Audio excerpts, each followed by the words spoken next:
Hello everyone, it's Michael Lazar here, and welcome back to the channel. And in today's video, I wanted to discuss how to be confident when singing. Now, confidence is very important, because without confidence with your singing, a lot of times you get self-conscious, and because of that you end up making lapses in your technique when it's important. So, how do you not be self-conscious? And how do you be confident when singing? Well, the first thing is to be confident that you know your piece well. Make sure that you practice and rehearse, right?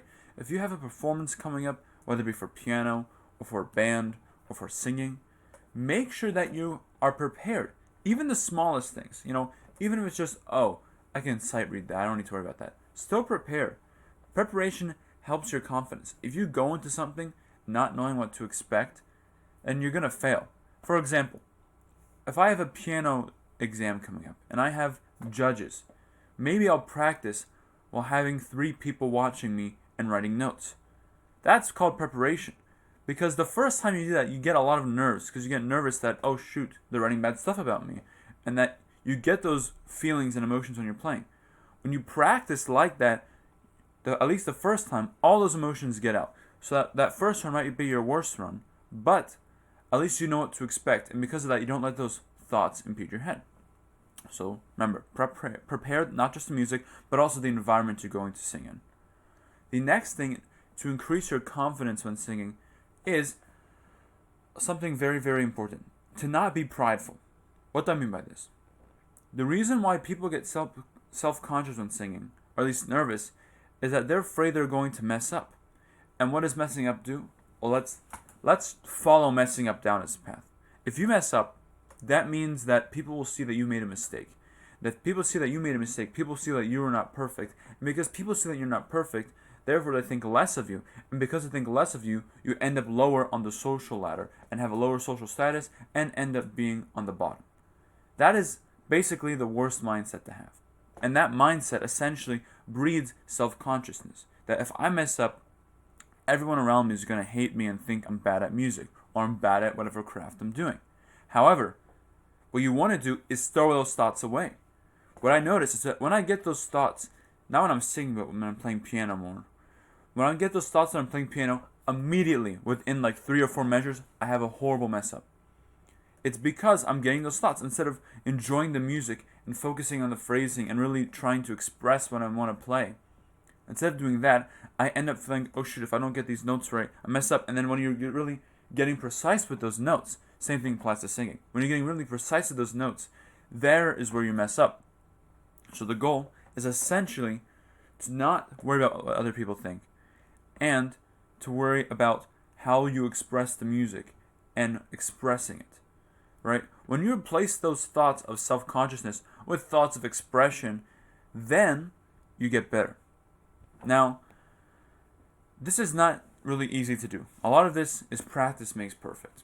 You can't just go onto a performance and just be like, oh, immediately switching these ideas in my brain, right? You can't just switch these ideas in your brain. You have to add it to your practice.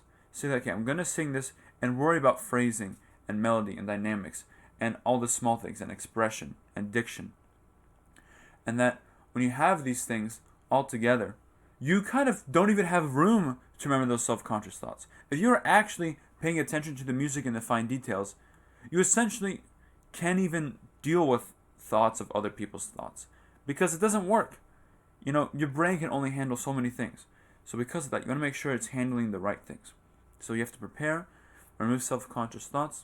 The next thing is to simply perform more, right? You can't just expect to perform once or twice a year and not have confidence.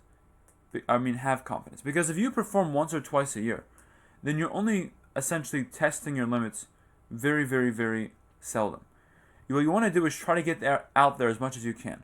Now, if you can do it with smaller crowds, that's great. Maybe you say, okay, once a week I'm going to perform in front of my family, or once a week I'm going to perform in front of a group in my church, or a group of musicians. I'm going to ask a group if they can come and hear me play piano.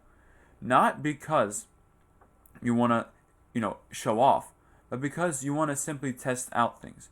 You want to be like, okay, I want to test out how this sounds. I want to see what people say. And usually what you'll find is that people have more good things to say than bad things. They say, Oh, I really liked your phrasing. I loved your dynamics. Oh, your tone color was amazing. So warm and smooth.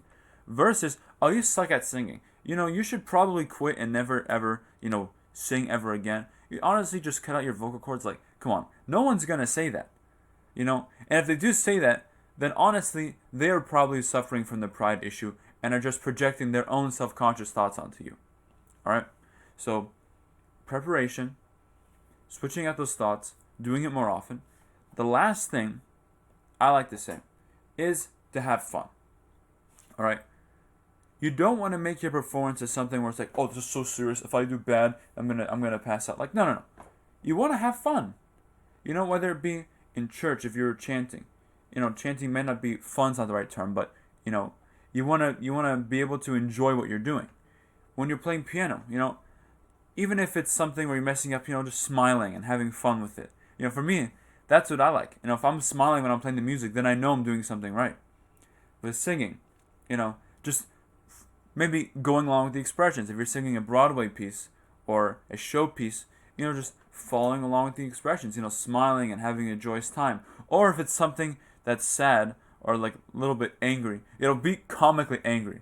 Like for me, that's so funny. Like when you have a show and the person is angry, but it's like in the most unjustified way, and that's what makes it so comical. Having things like that in your performance really help to not only make you more confident, but lower the subconscious thoughts. All right. Now, a bonus thing to make you more confident, essentially, if you increase your confidence in other parts of your life, like your academics or work life, or maybe you're working out and going to the gym, if you increase your confidence in those aspects, likewise, those aspects are going to translate to more confidence in singing and music or piano or whatever type of music you're pursuing.